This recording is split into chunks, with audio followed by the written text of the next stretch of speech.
All right. How is everyone doing today? Um, Sorry for the delay. We ran into some technical difficulties, but it looks like we got all those things ironed out. Um, my name's Alan Pham. I will be running our webinar today. We're going to be covering a quick intro to Jaguar Land Rover modern fuel systems operation and, a couple common diag points and tips and tricks to kind of, keep you aware of what you may be dealing with day to day here as we see them coming in and out of the shop.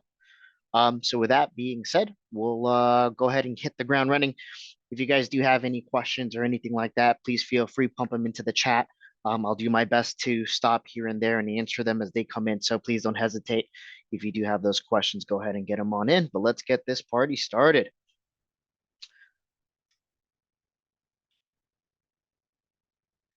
All right. Quick objectives here. That way, at least we're all on the same page. We're going to go ahead and then briefly go over the fuel system components from our low side to high side, right? We're going to be covering what we see typically coming into the shops, which are going to be our 3 liter, 5 liter, fourth generation engine. So 2010 through, effectively 2018, 2019, as well as touching on what we're seeing nowadays with the Ingenium platform. So the Ingenium 2 liter, Ingenium 3 liter. And then, naturally, we're going to go over the most common faults that we typically see day to day here from customer submissions, as well as, being generally out in the field.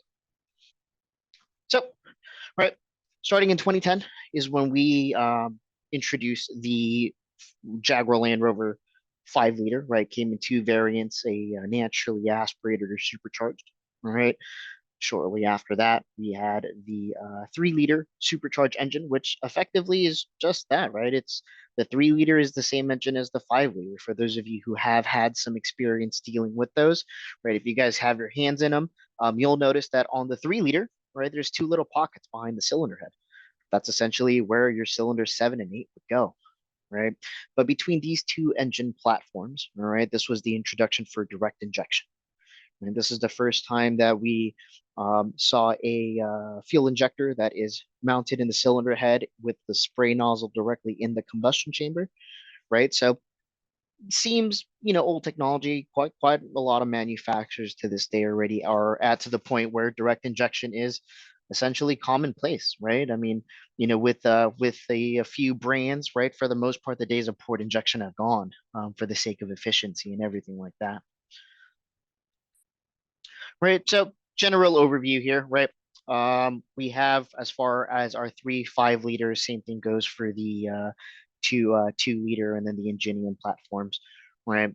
System is comprised of a low pressure, high pressure fuel lines, low side intake pump, which is a very traditional intake pump, the way that we typically see it, right? And as far as the low side is concerned, we also now have a low side fuel pump driver module, which is essentially the brain of the low side pump, right? We also have, as far as the high pressure side, 2 mechanical pumps for the 3 and the 5 liter, 1 mechanical pump, as we'll touch on in a little bit, for our 2 liter turbo engines, and then naturally our hard metal fuel lines, hard metal fuel rails, and then subsequently your injectors. All right. So, yep, they're your high pressure pumps and everything like that. Now, one thing to kind of keep in mind, all right, with these particular vehicles, we only have two fuel pressure sensors, one that sits on the low side, one that sits on one of the fuel rails for the high side. All right. And we'll talk a little bit later on in regards to how that could make diagnosing a little bit more difficult on the high side. All right. And then naturally we have our direct injection fuel injectors, which are a little different than your standard run of the mill port injection. So let's start with the foundation of any modern day fuel system, especially as it comes to Jaguar Land Rover, right? And that is our low side, right? Now, the low side is a variable output pump, right? Effectively, what ends up happening is the physical pump itself, the duty cycle and the demand and everything like that is set by a fuel pump driver module. Okay, this driver module, in essence, is a dummy node, right? It's not smart enough to process a whole lot of data, right? But smart enough to take a command and then execute that command, as well as being able to respond with diagnostic updates from the low side pump, right? So our fuel pump driver module here will take a serial command or a on off from the PCM, all right, based on what the PCM demands or thinks it needs. Then it converts that over to a duty cycle, which ultimately the low side pump will generate the pressure based on our duty cycle. And our low side pump or our low side field pressure sensor at that point will then report back to the PCM and at least update it as, in regards to what physical pressure it thinks that we have in the line. All right. Now, one thing that I would bring up is is very specifically the words "it thinks." Okay, and I'm going to touch about this a little bit more in the diag part.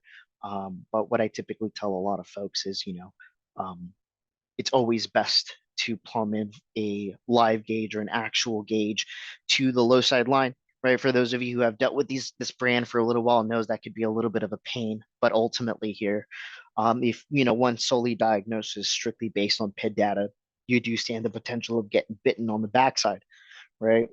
For those of you who have I have provided support to you. You guys know I'm a very, very big sponsor of a gauge because not only do you actually know what's going on the low side with a gauge already fitted, you can go ahead and get a decent volume test for output, right? And at the same time, to determine whether or not your low side field pressure sensor is rational. All right. But in regards to all things control in the hierarchy, your PCM has final say, but ultimately it's the responsibility of the fuel pump driver module, more known as the FPDM, right, to supply a constant beat plus to the pump, right, and ultimately the pulsing ground is set duty cycle.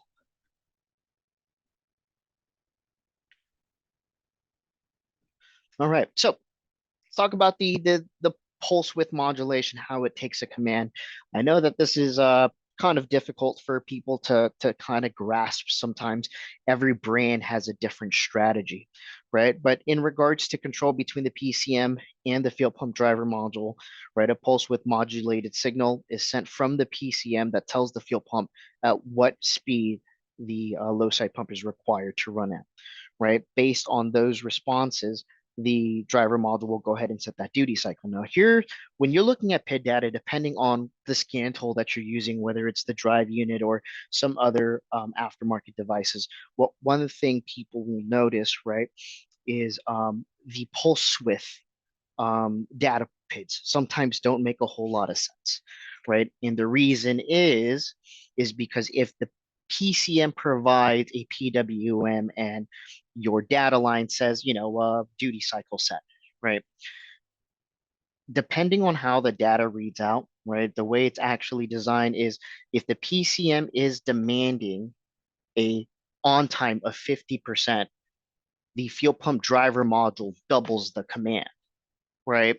So if the low side or if the PCM says, hey, I need to run, I need 50% set as far as running goes, the fuel pump driver module will say, Roger that, right? And at the pump, it'll go full tilt or 100%, right? And it's just like that. So if the PCM says, I need 15%, fuel pump module will do 30.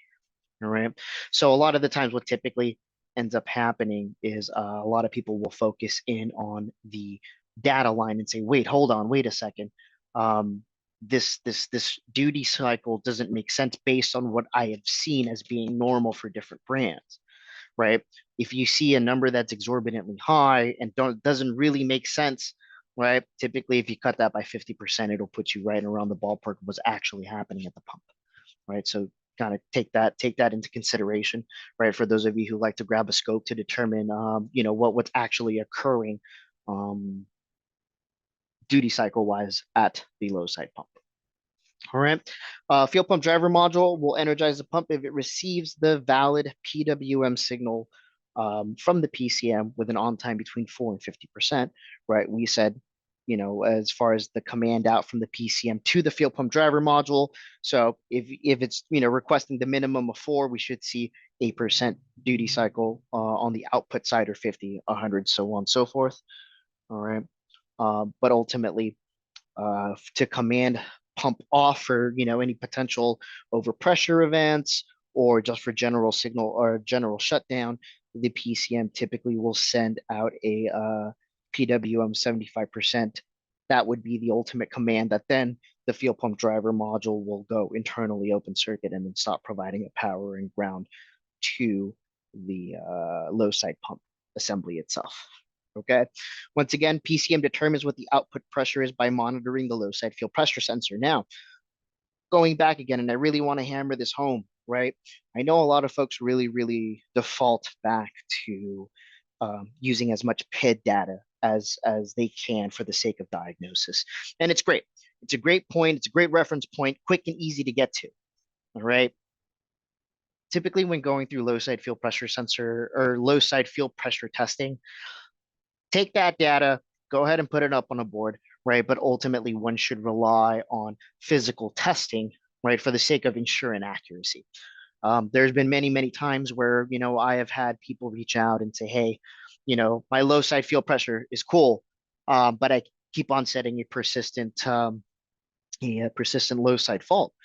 Well, I've already put in a low side pump. I've already replaced the driver module. In some circumstances, I've heard is people is going as far as replacing high pressure pumps. Well, ultimately, right, what we end up finding is, right, PID data will say one thing. You'll go ahead and get a manual gauge on it, and your actual will differ greatly from data supplied by the sensor, just to find out that root cause of everything was sensor signal plausibility, right? The PCM can only regurgitate to you what it gets from data, right? And that data comes from sensor input.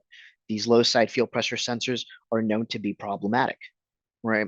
So yes, it's a little bit more effort, a little bit more time going in, right? Which is why we strive to get the right amount of diagnostic time for the sake of accuracy, right? And we do our best to try to beat that hour at diag, but sometimes you just have to eat it for the sake of making sure that you do repair the vehicle the correct way the first time. All right, give you a general idea. Here's how your fuel pump driver modules look like for 2010 to 2017, right? Effectively, it's just the heat sink. If you guys replace these things, they don't need any programming. They are as plug and play as plug and play goes, okay? Now, there are different variants, right, of this fuel pump driver module. So ensure that when you do order a fuel pump driver module for replacement, you are ordering it by VIN. As the pinouts do change a little bit, or one may have a pin provision that a previous generation or a superseded generation doesn't have. All right. Now, these could be located throughout the vehicle. Typical places where you'll find them are going to be either A, up close to the fuel tank on the exterior of the vehicle. Perfect example would be the Evoque Discovery Sport early generations, Jaguar XF, XK. And then for your interior mounted ones, typically LR4, Range Rover Sport, typically those guys will be located on the inside. All right. And then you have your newer generation fuel pump driver module 2018 and on, typically something fitted with the Ingenium platform, right? These guys typically can be found on the exterior of the vehicle, sometimes tucked up in the wheel well, if not by the fuel tank itself. All right. Once again, right, the early generation here, plug and play, quick, easy go. All right. And just to touch on this as well, general rule of thumb. All right, guys. If a low side pump needs to be replaced due to failure, you should be replacing the driver module as well. Okay. The reason why I stress this very much, all right, is the fuel pump driver module, right? Once again, supplies power, ground, and everything for that low side pump to work, right? So naturally, as a pump starts to die, well, what happens? We start producing less and less pressure, right? As we produce less pressure, the PCM says, hey, I need a little bit more out of that low side pump. We may ramp up duty cycle, right, to be able to accommodate the need for more pressure, right? Well, what happens? That fuel pump driver module eventually gets super tired, right? It is doing its damnedest to make sure that that low side pump can generate the pressure required. So if this is a prolonged situation, it's not uncommon for these driver modules to start burning up on the inside. All right.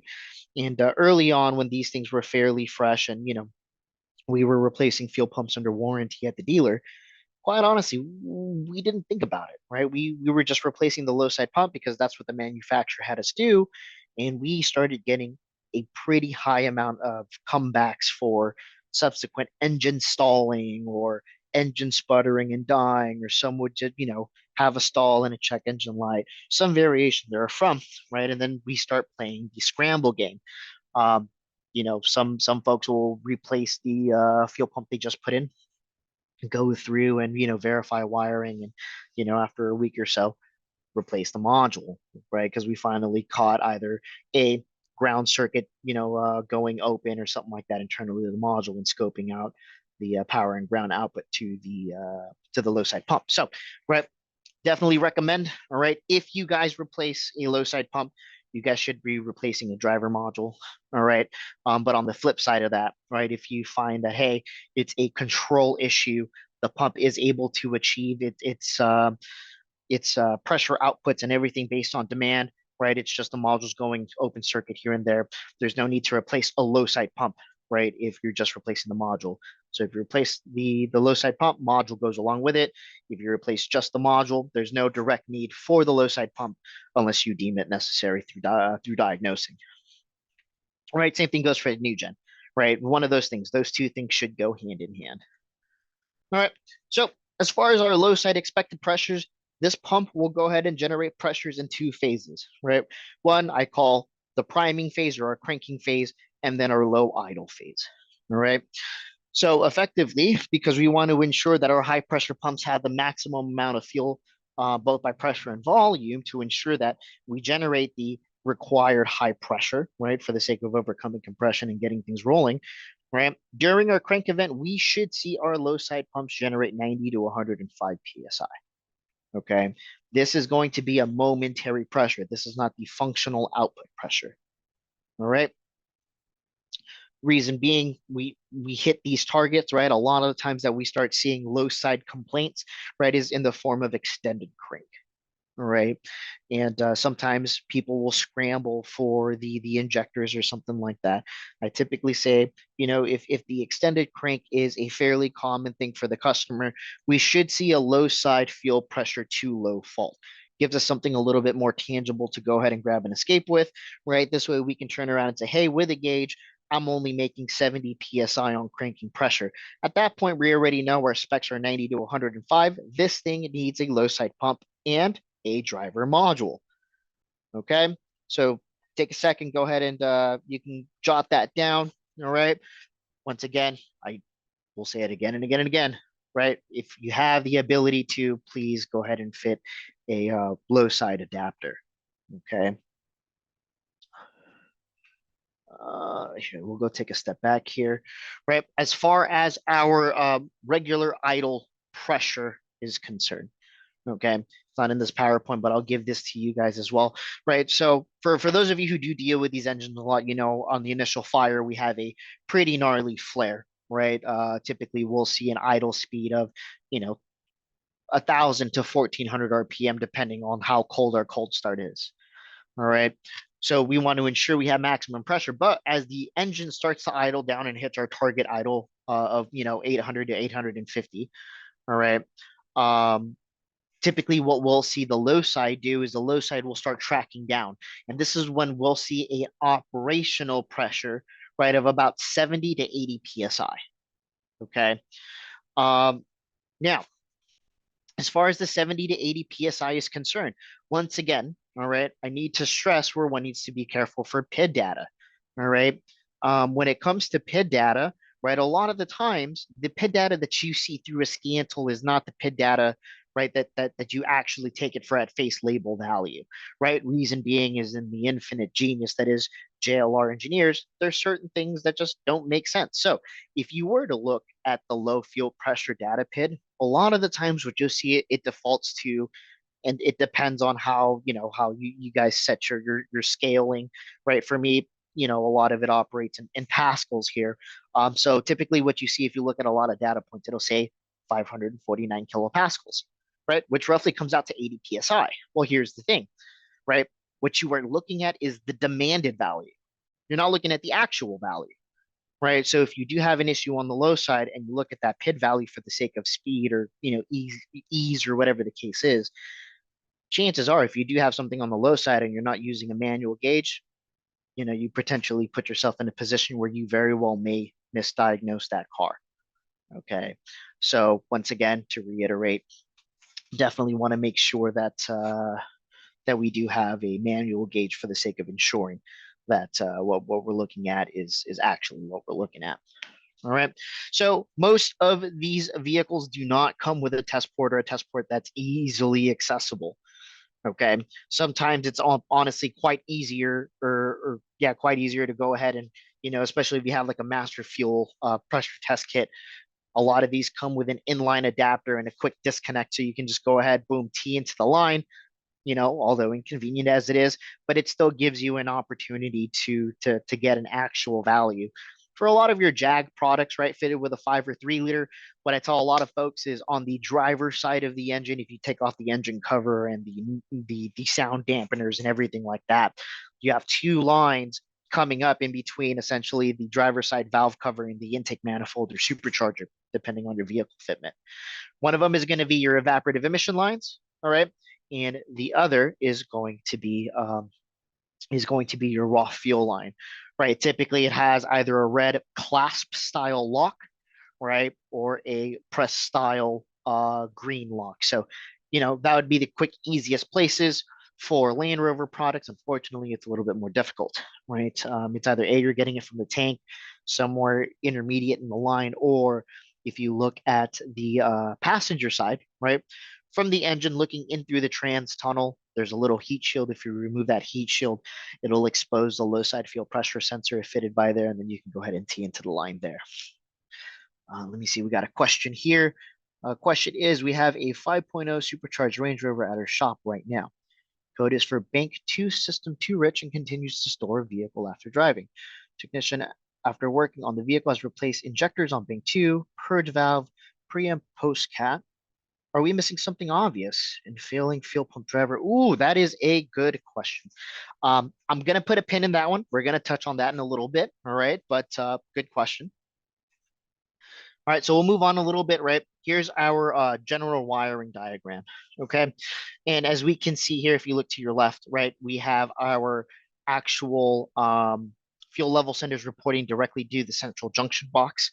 All right. For those of you who might deal with fuel level sensor issues, a lot of the times the central junction box will digest that information first and then go ahead and supply that info over CAN to the instrument cluster.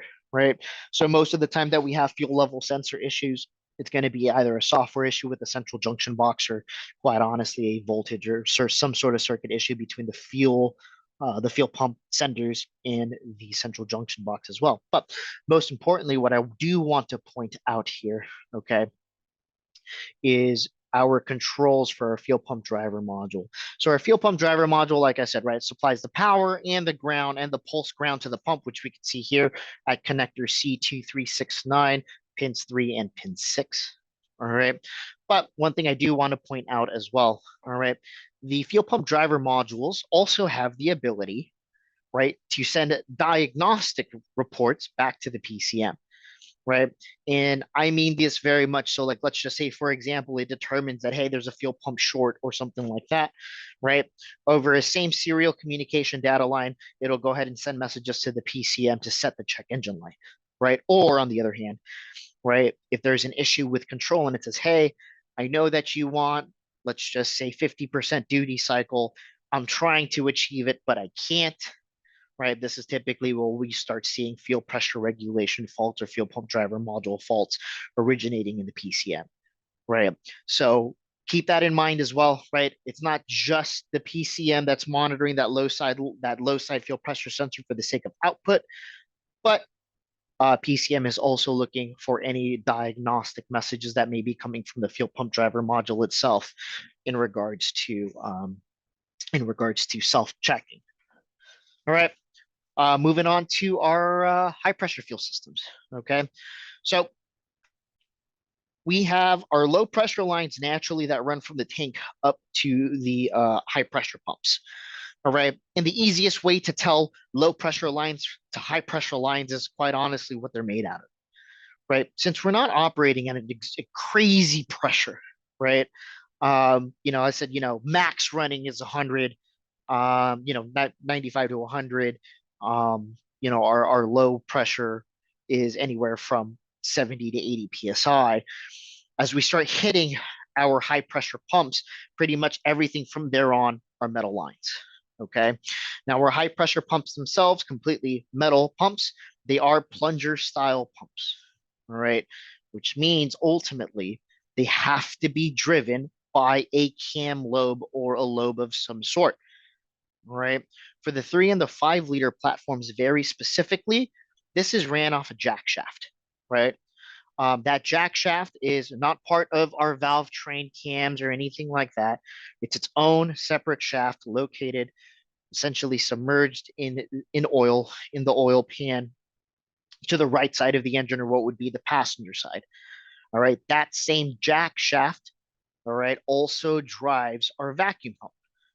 Right. So for those of you who are familiar with it, right, vacuum pump, if you were to look right down the engine, is off towards the passenger side. All right, it looks like every vacuum pump manufactured, but most of us, that by the time we see these vacuum pumps, chances are they'll be leaking oil, and that's something to take note of. Right. So here's a better illustration. So we have our crankshaft, all right, our jack shaft, which we see off, which is number 3, our 2 high pressure pumps, and the lobes in which they drive off of. All right. Now, one of the common things that I typically see people skip out on in their repair process once they determine that the high pressure pumps have failed, right, is a lot of folks don't take the time to inspect our tappet, number 4 in this instance, right? And the overall condition of the lobes, right, for our jack shaft, right? Well, because let's be honest, flag rate, right? We're trying to make the most and get in and out. Here's the thing. For those of us who have been working on Land Rovers for quite some time, and Jags for that matter, I think we can all safely say a good majority of these owners do not maintain their vehicles well. Okay. And I mean this in 2 ways. A, they go, there's like a bajillion miles between oil changes. There's probably 2.5 quarts left in that crankcase, and that thing is just screaming, right, to end it all. All right. Or they do service their engines regularly, but they service their engines based on manufacturer recommendations, which for a lot of these 3 and 5 liters is something like 16,500 miles. Okay. In my personal opinion, synthetic or not, doesn't matter, right? With the way that these engines consume oil, right? They should still be coming in at what we would consider a more traditional service interval. Typically, I recommend no more than 8,000 miles. All right. Reason being is if we start consuming oil, we start getting more wear than just cylinder wear or cam wear or anything like that. We can very easily affect the way that these high pressure pumps make pressure.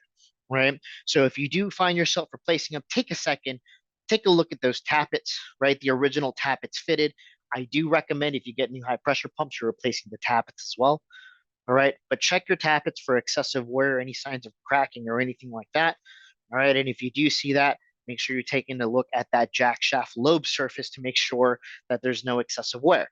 Because ultimately, the last thing you want to do is sell a high set of high pressure pumps, find out there's an issue with timing or excessive wear or anything like that, right? And ultimately find yourself in a position of saying, hey, if we need to really fix this, now I got to pull the engine and disassemble the entire thing. Completely different conversation to have with the customer. So keep that in mind. All right. Another thing here, right? So both high pressure pumps, right, are fitted to the right side of the engine. Okay. Your front pump, right, the one closest to the bumper or closest to the harmonic balancer, if you want to think about it like that, will always be your pump number 1, leaving the rear as pump mode 2. Okay. Now, these high pressure pumps are inherently loud. All right. In the early days when we just started getting these engines to roll out, one of the top complaints for customers is, hey, I start this car and I hear this ticking or this pinging coming from somewhere in this engine. Well, a lot of the times where it's actually originating from is the high pressure pumps. Okay. To combat this, right, Jaguar Land Rover fitted essentially two fairly good sized NHV covers, right? They're just essentially just super, super dense foam to try to reduce a lot of the noise. But as the pumps start to wear, they will get significantly louder, right? So that's another diagnostic note that you can make for yourself, right? If we do start experiencing, a low fuel rail pressure fault or something along those lines, right? Good thing is to start the car, allow it to sit there, go grab a stethoscope and start listening around. But a lot of the times you'll hear a very pronounced pinging noise coming from these high pressure pumps, all right, along with a couple other symptoms we'll touch on. Now, with these high pressure pumps, it is key to understand this little tidbit. The jack shaft is timed to the crank, right, to match a positive delivery stroke based on crank position, or if you want to think about it in a simpler manner, based on when injectors fire, depleting the rail of pressure. Okay. And this is a very, very key thing when going in and diagnosing high pressure pumps on a 3 or 5 liter. Okay. Not so much on the 2 liter platforms, right? Whether it be the Ingenium or our GTDi, but very specifically the 3 and 5 liters. Okay. It's not just a hey, put in the pumps, they should be good to go. We're fine. All right. There is a timing check procedure we'll touch on a little bit later in the diag tips you guys really need to be aware of. Okay. Now going through and understanding these things, all right. If you guys do find yourself saying, hey, I suspect I have a high pressure pump issue, right? We need to go through and revise timing. Okay. Now go back one here, we have our jack shaft number 3, that auxiliary chain number 2. All right. Now, if you notice, if you look at the nose of the crank, right, there's also a sprocket there with essentially a gear set. Okay. Your jack shaft is not timed, right, directly to your valve train, right? This thing has 3 separate chains, one for each bank to control valve train, and then you have your auxiliary chain that drives the fuel pump jack shaft and your oil pump. They can be timed individually from each other. Okay. So if you need to go in and adjust timing, which we'll touch on a little bit, right, you could do that without ultimately affecting your overall valve train timing. All right. Would I recommend going that route? Answer is no. Right. And I'll elaborate a little bit more on that. But if ultimately need be, you can definitely do so. So remember, right, if one ever gets to the point of saying, hey, I'm going to check, I'm going to validate fuel pump timing, right? Then ultimately what we want to ensure that we do, right, is make sure that we are absolutely in time. And if need be, we can remove a front timing cover and then just adjust fuel pump timing, right? There are high pressure pumps. They're, pretty average high pressure pumps, nothing very special about them. You guys will notice those 2 pin connectors, those solenoids there on the side. All right. These are essentially, it's just a volume filling solenoid, right? It doesn't necessarily determine the amount of pressure that the high pressure pump creates. The high pressure pumps are mechanical. They will create as much pressure as they can. The only thing that these solenoids control is volume. Okay. And from a diagnostic standpoint, I'll be really honest, right? Very seldom do I actually see high pressure pumps fail because a fuel volume solenoid has failed, right? More often than not, the failure comes from the high pressure pump no longer able to make that high pressure pump or through an external leak of some fashion. All right. Or high pressure lines, once again, made out of solid metal, right? These systems operate anywhere from 500 to, essentially 2,500 PSI. That is a lot of pressure, right? So we definitely want to ensure that we keep everything nice and safe. All right. If you do find yourself in a situation, right, where you need to crack open these lines, all right, I would always recommend make sure you have all your proper PPE, safety glasses, etc. Right. The reality is if you start cracking one of these metal lines with the engine off, you should be doing it only with the engine off, right? Slow cracking of the lines, make sure you have your safety glasses on, typically a couple rags over it. You could slowly bleed off the pressure. Okay. But nevertheless, remember high pressure lines, if they are compromised in any which way, they should be replaced for the sake of safety, right? Last thing we want is a pinhole to develop in them, have something of, 20, 2,500 pounds of pressure coming through them. Something's going to get cut in some form. If not, naturally it is a fire hazard. Okay. Some of these high pressure lines as well, right, have insulation sleeves. Okay, they may be either in a high contact spot or somewhere by the manifold and stuff like that. But typically with the insulator sleeves, you'll find that on the low side line leading right up to the high pressure pumps. Right, they do snake there by the trans and by the exhaust, so we have that there for safety. When we come to our fuel injector. Okay.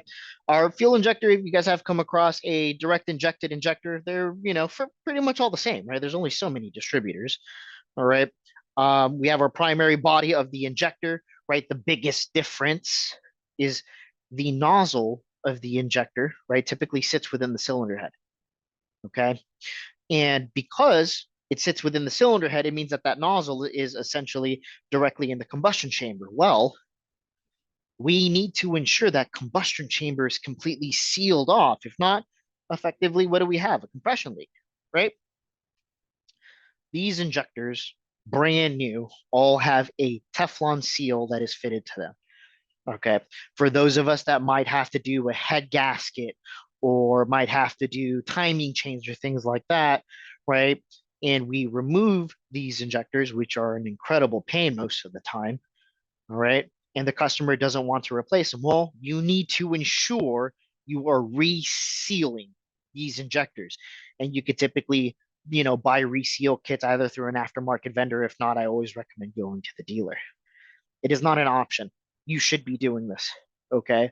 I can't tell you how many times I've had people do a head gasket timing change or anything like that, or valve covers, right? Thinking, oh, it's cool.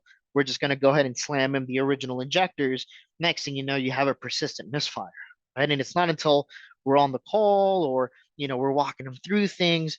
I've showed up to a couple shops helping them out and we start the engine and we hear a very subtle well, that hissing noise is effectively a loss of compression, right? Because we didn't want to replace those Teflon seals. So I would say this fairly blanket term, right? Anytime a direct injection injector comes out of its original mounting position, your Teflon shield should be replaced along with naturally your O-rings or any specials or springs. Okay.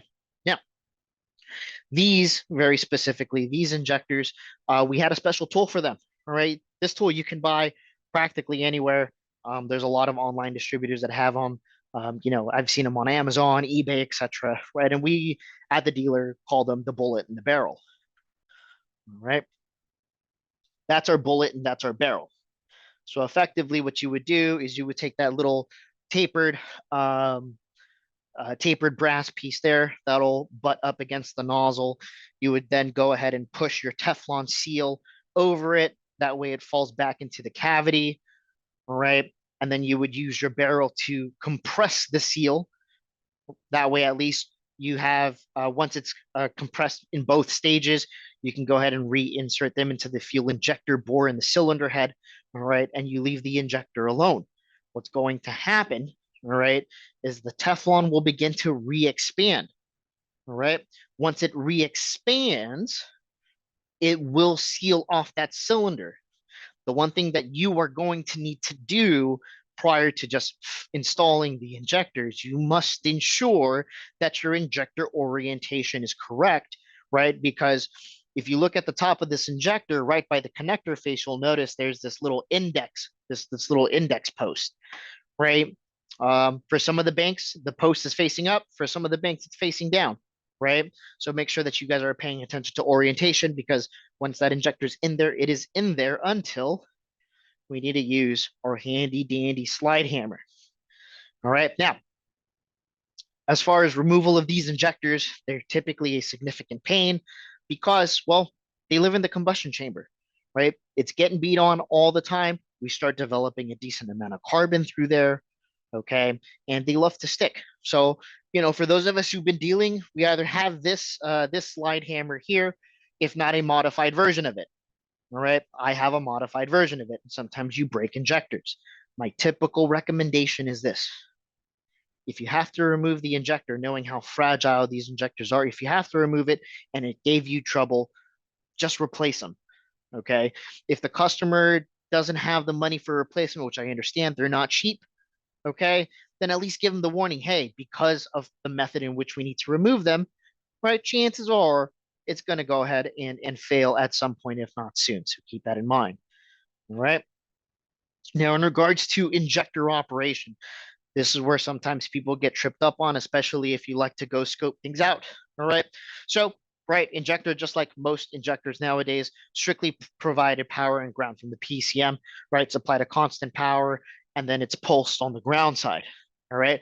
Here's one big difference. For our injectors, at least, the initial fire sequence, right? The PCM has capacitors in it where it ramps up voltage to 65 volts.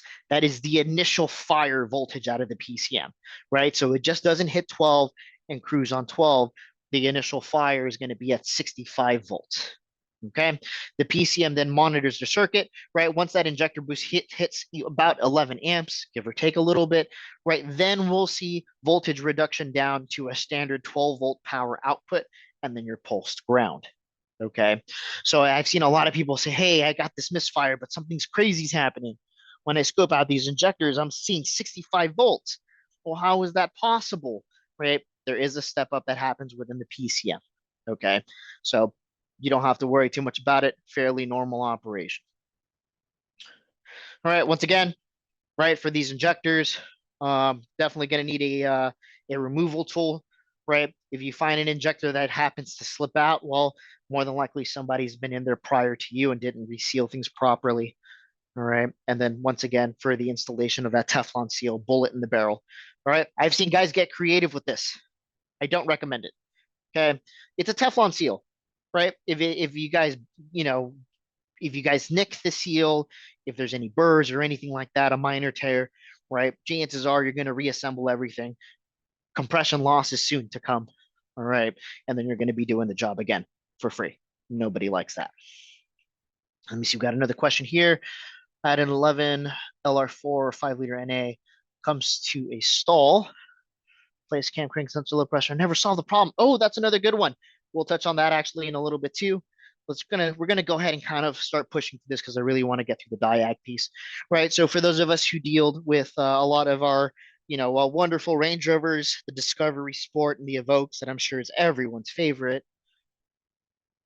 It's mine, if you can't tell how sarcastic that is. But anyway, also fitted in the F-Pace XE-XF, right? Essentially, the system in operation is very much the same, right? The biggest difference when it comes to components, right, is we no longer have a need for two high pressure pumps. We only have one. Okay.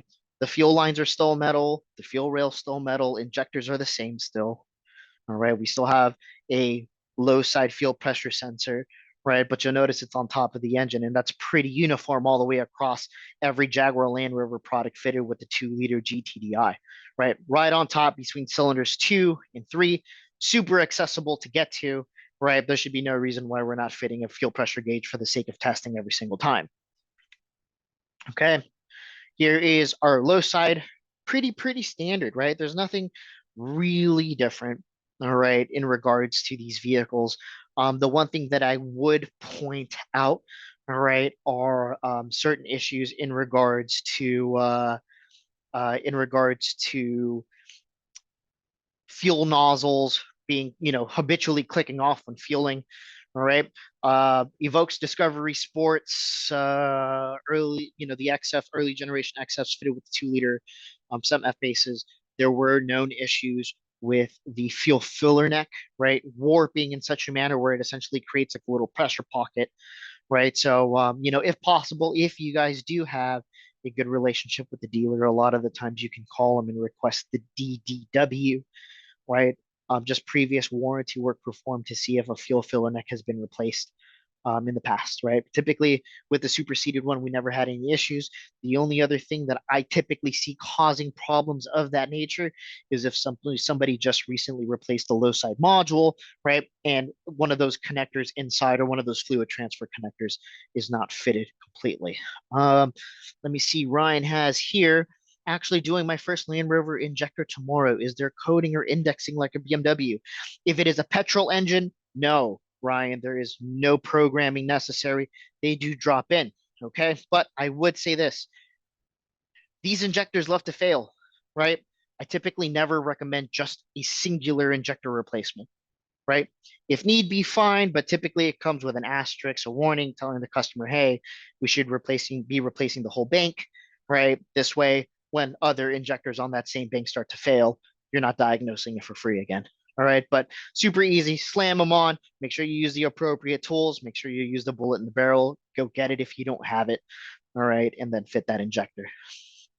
Okay, so like I said, right, our 2 liter GTDi, very similar in regards to low fuel pressure operation and control. We still utilize the same PWM control out of the PCM, right, to a fuel pump driver module, all right, and then the fuel pump driver module subsequently will then command the pump to do what it needs to do. Now, the only thing that does change a little bit, okay, are going to be our expected pressures, right?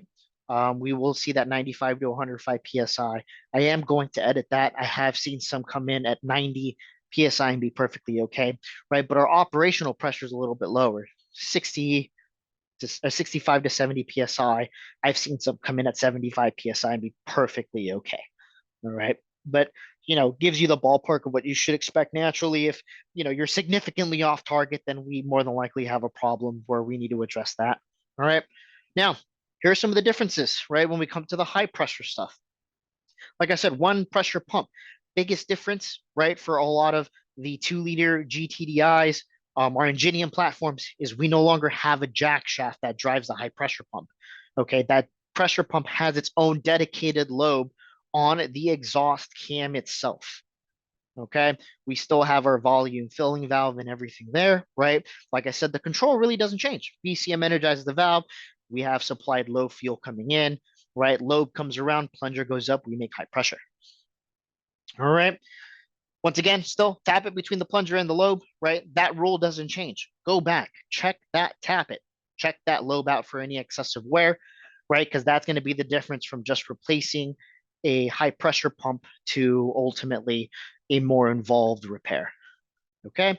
Your Ingenium 2 liter and 3 liter fuel systems, right? Very much the same, right? It's the same thing. Well, they've actually got that part figured out pretty good, right? The construction's a little different, right? Where now, as opposed to coming in through the side of the block, a lot of the fuel rail typically is central. So those injectors are sitting right on top of those pistons to be able to deliver a more accurate and a better charge for injection there. All right.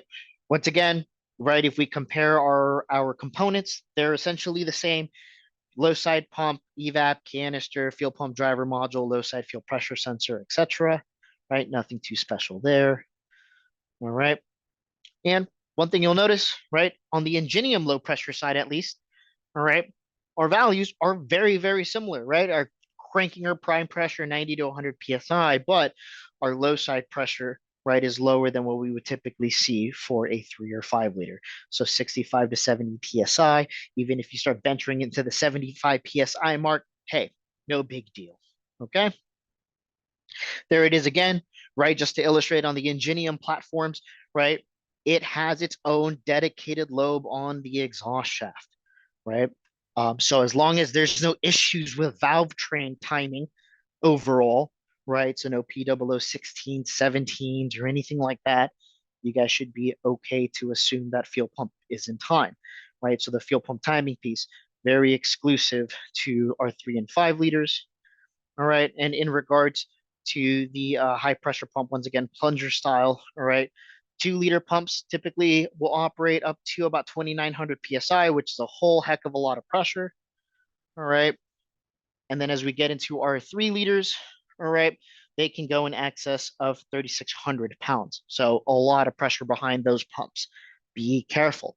Now, one thing here, right, that I need to point out is unlike the other ones, right, with the Ingenium platform, these tappets are indexed. Okay, there's a small little indexing notch at the bottom of them, right? If you guys do find yourself replacing a high pressure pump and a tappet and you're kind of fighting it a little bit, you might want to take notice of those indexing marks. All right, and once again, always ensure to inspect them.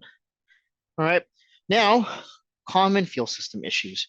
All right, one of the most common here for those of us who deal with 5.3 liters, right? 2 liter GDIs. I'll be honest, I have seen a few failures on the Ingenium side, nowhere as much as I do on the 5.3 liter or 2 liter GTDi side. But this fault here, the PW87, seems to be one of the highest frequency of faults. Okay. Now, what I've effectively done is I've threw up here the PW87 as the manufacturer gives you the component description. Okay. Now, naturally, one thing it says is, hey, high fuel rail pressure sensor, right? Fuel rail pressure sensor short to ground, open circuit, high resistance, pressure sensor failure, lines leaking, restricted fuel pump failure. Okay. Here's my thing. All right.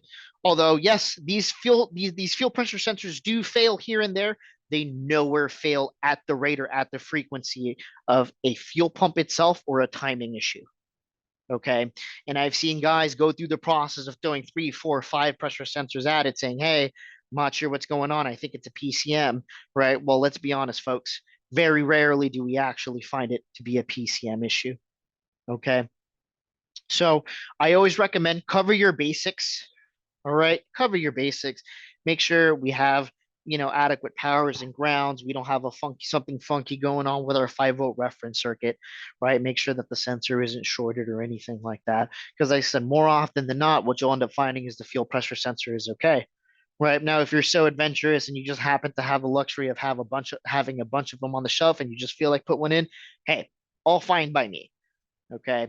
But from my personal experience, I just don't see them failing nowhere near the frequency of a pump failing mechanically or having a timing issue. Okay. Now, just as with anything else, right, as we start really focusing in on the fuel pressure side of it or the high pressure pump side of things, right? To refer back to one thing I said earlier is this: our low side fuel system is the foundation of how ultimately our high pressure fuel system will operate. Okay. So I always saw a lot of folks that do call in, hey, I got a low fuel rail pressure issue. Cool.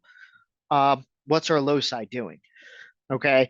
Because if the low side cannot properly supply, right, the required pressure and volume to the high pressure pumps, we cannot expect the high pressure pumps to make the power, or sorry, make the pressure. And then the engine doesn't make the power. There we go. And here's a question I get asked a lot. Well, wouldn't I have a code for the low side fuel pressure? Sometimes, right? It depends on whether or not that pressure sensor is reporting accurately, right? So at this point, I would recommend to get a low side gauge fitted on, right? For the sake of verification. Last thing we want to do is take everything apart, replace high pressure pumps for a low side issue. Okay, if we want to diagnose things accurately, we need to gather as much data as we can for the sake of accurate diagnostics. And a lot of the times that requires for us to take that little extra step, right? Give it that little extra oomph. But at least at that point, you are 100% sure, right? Going into your repair and creating that quote, right? That you did cover all of the basics. Okay. Once again, we should expect to see our low side creating anywhere from 90 to 105 psi, right? Especially on our 3 and 5 liter platforms. All right. And we should see a low idle pressure of 70 to 80 psi. All right. Now, like I said, right, if we happen to find that our low side pressure is good, we're hitting all the appropriate targets, we have reference voltage grounds, our sensor is not shorted or anything like that for the low side, then more than likely we're looking at a set of high pressure pumps. All right. But prior to ultimately calling a set of high pressure pumps, what we are going to need to do is ensure that the fuel pumps are timed. Well, how do we do that? Sorry, there we go. With some special tools, right? Now, for those of us who deal with Land Rovers and stuff like that, right, 3 and 5 liters, they are Ford engines, right? That thing is stamped with full MOCO in more places that I could count, right? Take a look at those sensors. For the most part, they're all stamped full MOCO, right? And there are special sets of tools. Now, these particular tools here, if you service these engines a lot, right, your tool number 303-1447, which is a timing tool, that drops into your drive plate, essentially where your crankshaft position sensor goes. That tool typically is part of every single Jaguar Land Rover timing kit. Okay. The one that isn't is this JLR 303-1621. That typically is a completely separate tool. I found it in various, parts of the internet, eBay, Amazon, a bunch of, parts, just, aftermarket tool distributors, right? If you are good in with your dealer, a lot of the times you can get in with the dealer, right? But we always call this thing the teardrop. All right. So effectively, what you would do is you would drain engine oil, all right, and I'll take this from experience, right? You are going to need to remove the vacuum pump at some point. Now, mind you, that jack shaft is submerged in oil, right? So once you remove that vacuum pump, you're going to be scrambling, right, as the engine releases all of its oil on you. Okay, so make sure step one, you're going to drain the engine oil. Let's avoid a mess, right? Boss man always hates a mess in the shop. I know that for sure. All right, you're going to remove your crank position sensor towards the rear of the engine, right on the driver's side, as the right as the rear of the engine mates to the transmission. Okay, when you remove that sensor, you're going to rotate the engine clockwise. Okay, and that tool, that keyway cut into that tool is only going to fit into one particular window in that drive plate. Okay, so typically, as you rotate, you're going to want to rotate slowly. What sometimes I'll do, I'll pull the plug out of cylinder number one, right? Stick in a dipstick or something like that, just so I can get, right, that upstroke on piston number one, right? Get me close to where I need to be, which is essentially TDC. And then at that point, right, you'd be fairly close, rotate it around, helps to have somebody else. And then once that key drops in, you're going to go ahead and use that T30 that originally held up the crank sensor and refit it. All right. You're going to remove the vacuum pump, like I said, lower right hand side of the engine or lower passenger side of that engine. And here's a general idea, right? You would then go insert the teardrop into that slot. Okay. Now, here are two different images. All right. When you insert that teardrop, obviously there's a keyway cut into that jack shaft. Okay. That tool is going to do one of two things. Either A, it's going to fit all the way in, right? So you see if well machined and manufactured will be flush against the block. All right. Or it's not. Okay. If that tool does not go in, well, guess what? Fuel pump timing is out, right? We need to have a conversation with the customer, all right, in regards to tearing this engine down for the sake of timing, all right? Or, right, if it does slip in, it tells you one of two things. And this is where I see a lot of people slip up, right? That keyway is cut in the middle of the shaft. It is absolutely possible for you to be dead on or 180 degrees out. Well, Alan, how do I know if I'm out? Well, that's pretty easy. Look at the stamping, right? And it's kind of a pain to see. Sometimes you got to use a camera, whatever tools at your disposal, right? But the one thing that you need to focus on if that tool slips in is whether or not the FOMOCO is right side up, right? If you ever have a tool that slips in, okay, and you take a look at it and that FOMOCO is upside down, right? And I mean that in the sense of the part of that cam with FOMOCO is closest to the oil pan. Your cam is 180 degrees out, right? So just because your fuel pump timing tool slips in doesn't mean you're dead on the money. What matters is A, it slips in, and B, the stamping for FOMOCO is correct. All right. So take a second, make sure you make a note of that. Take a look at it. Right. I have seen a lot of times where, people will say, yeah, tool went in perfectly fine. Not an issue. But I'm still having, in some instances, like we'll touch on right now, a fuel rail pressure too low and a fuel rail pressure too high. Right. Well, under those circumstances, there, always default back to checking out those stampings. Okay. Now, here we go, right? We'll talk a little bit more. So I have seen this combination. Sometimes people freak out and want to go replace sensors once again, right? But it's fuel rail pressure too high coupled with a fuel rail pressure too low. All right. I can tell you from my personal experience, 99.9% of the time, it's a fuel pump timing issue, right? What typically ends up happening, right, because the high pressure pumps are driven off that jack shaft and cranked or timed to the crank, right? What more often that I see is the vacuum pump starts to seize, right? Unlike our valve train, all right, this auxiliary chain has a spring-loaded tensioner, right? So as that vacuum pump seizes, it doesn't take much to overcome that tension that that tensioner puts down, and the chain skips. Okay. Sometimes over time it causes sprocket damage, but a lot of times it just skips on, right? That there's not a lot of tension on that spring itself, right?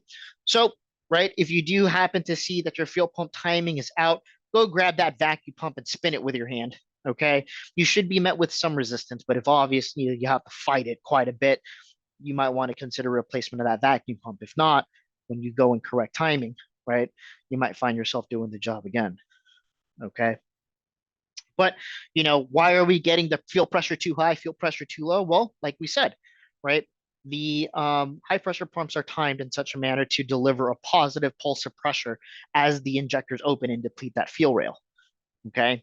So depending on where timing phases out, right? If we still have pressure within the rail and the fuel pump, if that plunger gets hit and we provide another positive pressure, well, we haven't depleted the pressure in the rail yet, right? So the fuel rail pressure sensor will turn around and say, what was that? Right? Boom, pressure's too high, right? It's not necessarily like we have a metering issue. It's not necessarily that we have a stuck injector, because typically that's accompanied with a misfire of some sort, right? But more often than not, it is a fuel pump timing issue. Okay. Now, before we get to this one here, right, I want to talk about timing a little bit more. I know we are going a little bit over, so I appreciate everyone who has hung around thus far. Okay. 5 and 3 liter engines are known to have a bunch of timing issues just generally. Okay. Depending on the customer's repair history, if you do find yourself needing to adjust timing, I absolutely always recommend, right, to determine whether or not they have had timing change performed. For you to adjust fuel pump timing, you're going to still have to go in and remove the front timing cover. All right. You're essentially 40% of the way from doing the rest of timing, right? If they're a good customer of yours, all right, and they want to keep this car for as long as possible, all right, get a good idea, because it's going to be in your benefit and the customer's benefit, right, to do timing as a whole, both for valve train and fuel pump all in one go. All right. I have had many times where a customer will just say, hey, we'll do just timing. All right. Just for the fuel pump, right? This thing starts to have valve train issues. Next thing you know, 3-4 months down the road, a P0016 cam crank correlation fault pops up, right? Customer typically will default to, well, you went in there 3-4 months ago and did something timing related. So it must be because of something you did, right? We know this song and dance. We've all done it, right? We've all been there. Make sure you dot your T's, or sorry, you cross your T's and dot your I's. There we go. All right. So if you do find yourself needing to do anything fuel pump timing on a 3 or 5 liter, right? Start asking a couple questions, see if they've had timing chains, guides, tensioners done prior, right? Because chances are it's time to get them done anyway for the sake of preventative maintenance. Okay. Now, there was somebody in the chat earlier who brought up a rich condition, okay, and going through and replacing O2 sensors and doing everything like that, right? But what I typically find more often than not, right, and this is assuming there's no injector leak, right, because at that point now we have a persistent setting misfire, all right. If we do have a fuel rail pressure too low, right, coupled with very specifically a PO 172 or 175, rich, right? It doesn't have to be both of them, it could be one or the other. All right. We got to figure out why this thing is running rich. Okay. Now, like I said, right, a lot of the times, right, if this thing comes in with a persistent misfire, right, car comes in smoking out of that tailpipe, nothing but atomized fuel, right? You feel like you're at a nitromethane drag strip, right? Your eyes are burning. At that point, guess what? We should probably start checking for an injector stuck wide open, right? But more often than not, by the time we hit the PO 172, 175 with the low fuel rail pressure leak, right, the car will drive in almost okay. May have some hesitation on tip in, or sometimes they have some hesitation wide open throttle. Sometimes a customer will say, "Hey, people are telling me this thing puffs out black smoke. What are we looking for?" Well, right. If we have no injector leak, so no persistent misfires, right? No bleeding from the eyes or anything like that. All right. I typically recommend draining the oil, right? Or if you want to pre-check before draining the oil, right? If you got a good nose on you, go ahead and let the car sit for a bit. Remove the oil cap, stick your face in the oil fill, and take a good whiff and see if you detect anything that comes off as raw fuel. Okay. Historically speaking, these cars do not just run rich. Very seldom do we find an O2 sensor or a wideband, right, go rich bias, right? Typically, these things will fail out lean, right? Whether, an issue with fuel delivery, fuel pump timing, load calculation due to a bad mass airflow, or, something as simple as a torn PCV, right? So when you find yourself with a Range Rover or a Jaguar fitted with a 3 liter, 5 liter, 2 liter, don't really care, that's gone rich, right? We got to think to ourselves, well, where could we be getting the extra fuel, right? So first place I typically recommend to look, all right, is if you are, PID data people, all right, which for this instance I would be, is check out mass air. Okay. General rule of thumb on mass air, right, is 1 gram per second per liter. All right. We don't care what each individual master is doing. No, no, no. For a lot of these engines, you have two masters and one throttle body. I'm looking for the total calculated. Right. So let's assume here we're dealing with a 5 liter. Right. If I'm flowing 5 grams per second, 5.3 grams per second, hey, we're golden. I know that PCM has load calculation down okay. It's not a load calculation issue. Right. So then where can I be getting fuel from? Well, normally we think injectors, right? Either A, we're elongating pulse width for some reason, right? Or B, through the purge. Well, if we have no EVAP faults, purge line is fairly accessible. We could disconnect it, cap off that port, and then check into our fuel trims, right? But as I'm seeing a lot of people here are starting to drop in, there is fuel in the oil. These high pressure pumps over time are known to leak. Okay. They don't leak externally. They leak what we would consider internally, right? So as that plunger comes up, right, it essentially pushes fuel into the crankcase, right? As you get fuel into the crankcase, right, what happens is we enrich in our oil, right? Don't forget, right? We burn oil a couple ways, A, through PCV, right? So we're pulling fuel enriched oil vapors back into the intake, right? And B, right? Oil coats our cylinder walls. We will burn it, right, by burning oil naturally as part of combustion, right? And yes, oil pressure increases, which leads to me saying drain the oil, right? Worst case scenario, what? Chalk it up as part of maintenance, because let's be honest, chances are they need the maintenance anyway, right? But if you take off that oil cap and you take a good whiff, you smell raw fuel, go drain that oil, right? Because chances are you'll find it 2, 3, 4 quarts over. All right.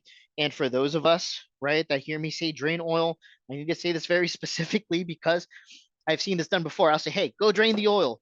And somebody will drain it right into a general oil drain. And when I come back and ask, how many quarts did we remove? I'm met with I don't know, drain and capture that oil, right? Because if obviously you're grabbing, oil fill after oil fill, I think we know what's up. Okay. Another thing you guys can do too, if you guys are so adventurous, is stick your hands in the oil, right? You'll feel that oil be super diluted, right? Take a good whiff of it. It smells like raw fuel. At this point, right, we know that we can only get that volume of fuel in two ways. Either A, we have a mystery leaking injector, which I can tell you very rarely happens, or B, we need ourselves a high pressure pump. Okay. So if you guys do find yourself with the, low fuel rail pressure along with the, rich conditions, right? Chances are you have those high pressure pumps pushing fuel into the crankcase. All right. But nevertheless, cover your basics, right? Real quick. throw on the scan tool, make sure load calculation fine is everything like that, and we're not getting a essentially a PCM commanding a longer injector pulse width for something that's not actually happening. Okay. Now, just to touch it, I don't have it here. Okay. But for these particular engines, typically what I see is anywhere from 1.2 to 1.5 milliseconds for injector on time. All right. So if this engine is trying to compensate, what typically you'll start to see, right, is a reduction of that injector pulse width. So if you are so inclined to look at injector pulse width just for the sake of getting a good idea of what the PCM is trying to do, you could use that as well. All right. Brings us here to another super duper common one, P0089-64, fuel pressure regulation. A lot of us have seen this fault come and go. Okay. This was a fairly persistent issue at the dealer. All right. Now, I tell a lot of folks this, right? Start off with a PCM update, but chances are that PCM update has already occurred under warranty, right? At least at the dealers that I worked with, when these issues were super present, I was probably doing 3 or 4 of these updates a day. Okay, fairly common. But nevertheless, if you have the ability to program, right, do it. What do you have to lose, right? It either resolves it or it doesn't, but at least you can check off software as being a possibility, right? I also left you guys a bulletin number, LTB 01275 NAS1. Okay. Now, that bulletin number will typically call out, I believe, if I'm not mistaken, LR4 and Range Rover Sport. Okay. The petrol Motronic systems are almost the same throughout the line, right? So although it technically doesn't cover your particular VIN break, all right, when it comes very specifically to the P0089-64, I always recommend to update the PCM anyway.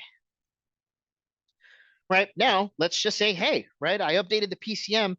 This damn fault came back. What do I do?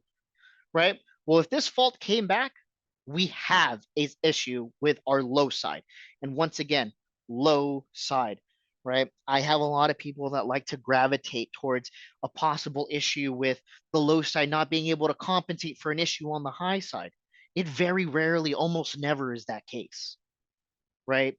Typically, your issue is with the way that the low side is being controlled, right? Now, I see this in vehicles with, mileage upwards of, 60 to 70,000 miles, right?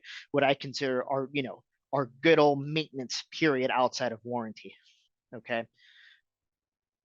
What typically ends up happening more often than not is the fuel pump driver module itself or the fuel pump is no longer able to regulate our pressure.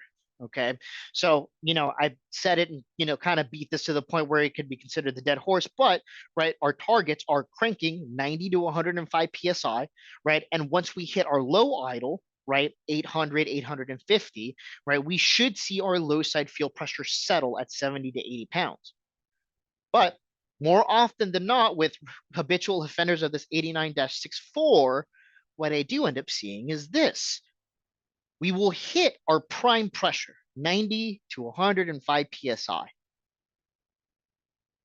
The engine will idle down. We will hit that, 800, 850, right? And you'll sit there and you'll look at your gauge because you guys are all awesome using your gauge, right? And we'll notice we don't leave 90 to 105 PSI. Car's been idling for 2, 3, 4 minutes now, and we're still there, right? Well, here's the thing. The PCM says, hey, we've hit low pressure, right? I need to see 70 to 80 PSI, right? And this is when you can double back and look at the demanded, right, pressure, right? If you look at your demanded low side, it says 549 kilopascals, right? Our duty cycle is set, let's just say the PCM is saying, hey, 15%, right? Which is about 30%, which is about normal. But we're still at 95 to 105 PSI. That tells us that fuel pump driver module more than likely is not regulating our low side anymore, right? In which case, what's the fix? Well, low side or the low side fuel pump driver module, right? On the other hand, right, because you guys are so awesome and you guys are using your gauge, right? When we're looking at the gauge, if we are hitting our targets, right, then the question goes back to say voltage wise, what is our low side fuel pressure sensor doing? Right? Because I have seen low side fuel pressure sensors misreport, lie to the PCM and say, hey, our pressure isn't dropping, right? Even though physically it is, right? PCM gets mad at the fuel pump driver module and it starts setting this persistent fault, right? So this is why, once again, I very much stress using a gauge, right? Because A, we know that these low side fuel pressure sensors could be problematic, high pressure fuel rail sensors as well for that matter, right?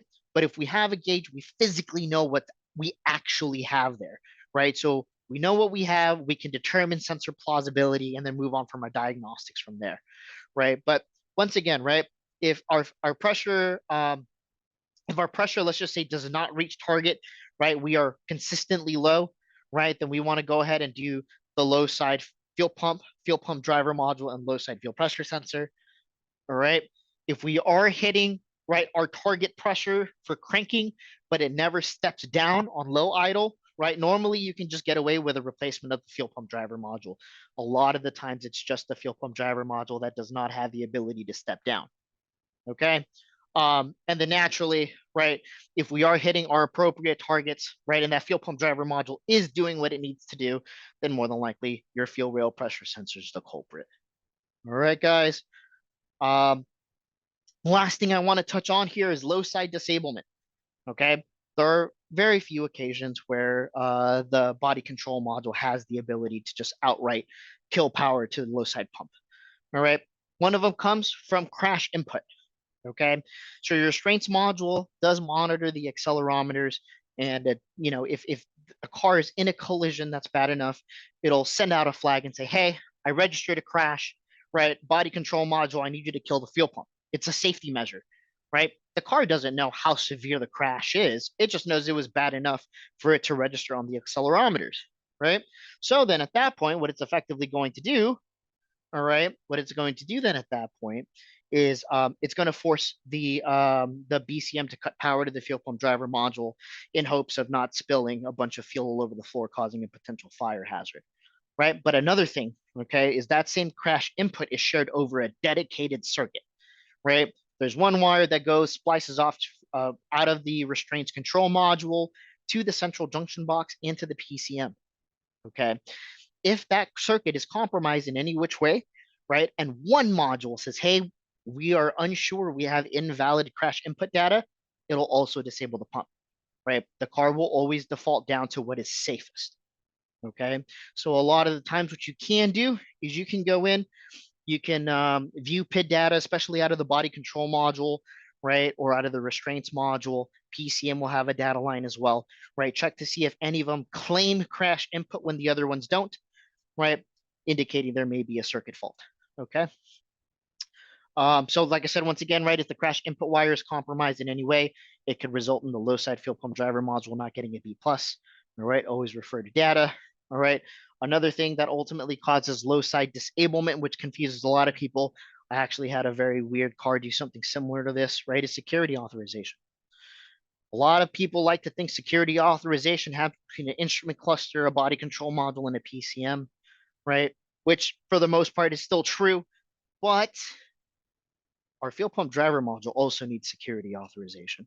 All right. And that authorization is supplied by the central junction box. Right. So if you do have a situation where everything is cranking up fine, but you're not energizing or you're not getting any power out of the low side pump. All right. But there is no crash inputs recorded, this is when you would take the time and go look at our start status or start authorization status values, right? Typically found in the central junction box or body control module, both OE software, the drive unit, any one of our tools, or a lot of other aftermarket options as well. They will have a start authorization there. A lot of the times, all it requires is a mobilization reset just to reset the target ID amongst all the modules, and away you go. All right. So keep that there. But with that being said, folks, I know that we are about 21 minutes over. I appreciate you guys staying on. But anybody have any additional questions here?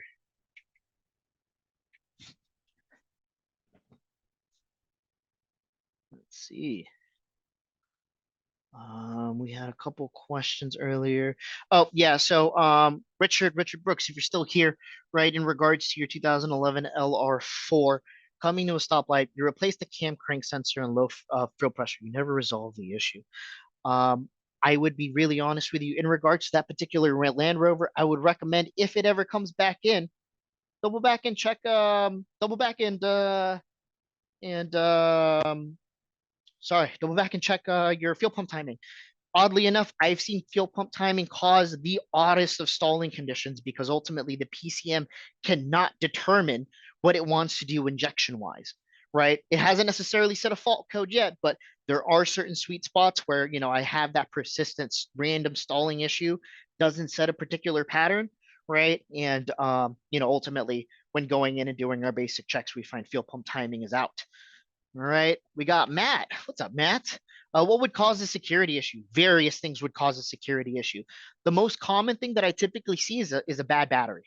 Okay, these things are naturally super demanding. I don't care if it's a 2010 or not. All right, earlier they are, the more picky they are. Okay, but I've seen weaker batteries cause a whole lot of IMMO issues. So typically what I say is, if you have like a Medtronics or a Snap-on that just does a quick battery test, right? Take one of those there and put it away. All right.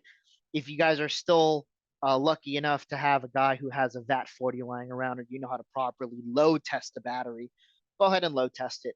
Right. Worst case scenario, grab a multimeter, have somebody else crank the car and make sure that our voltage doesn't really fall below, what I would safely say. I mean, ideally, 9.8, we don't want to drop below. But I've seen battery issues cause all sorts of problems. Not only that, but for those of us who habitually work on these Land Rovers, we all know that they're really good at one thing. That's water intrusion. You know, but typically you have a slew of other faults that come along as with it as well. Um, and then in some instances, for the security issue, tampering, right? I've seen guys jump in and try to reset mileage on an instrument cluster, stuff like that. So if you find yourself in with any tampering or anything like that, that could definitely contribute to IMMO issues. All right. But we're gonna go ahead and wrap things up, y'all. One thing I do want to remind you guys of: our next webinar is coming up September 17th of this year. All right, my main man Jeff Oswald's going to be covering dynamic ADAS calibrations, kind of demystifying, answering some questions, and outlining and paving the way for a more efficient ADAS calibrations for those of us who either do a lot of them at the shop or have contracts with a body shop or anything like that, or if you're just a straight up body shop, right? So if you guys do have the opportunity, right, go ahead and check that out. All right. But with that being said, just want to say thank you to everyone who took the time to be here. We will be pumping out more and more classes here. So, if you guys have any input or want to see or hear anything, definitely reach out to any one of us, either Brandon or myself. And we're more than happy to get as much feedback as possible to make that happen for you guys. Okay. So, with that being said, folks, have a good night. All right. I'll see you on the next one.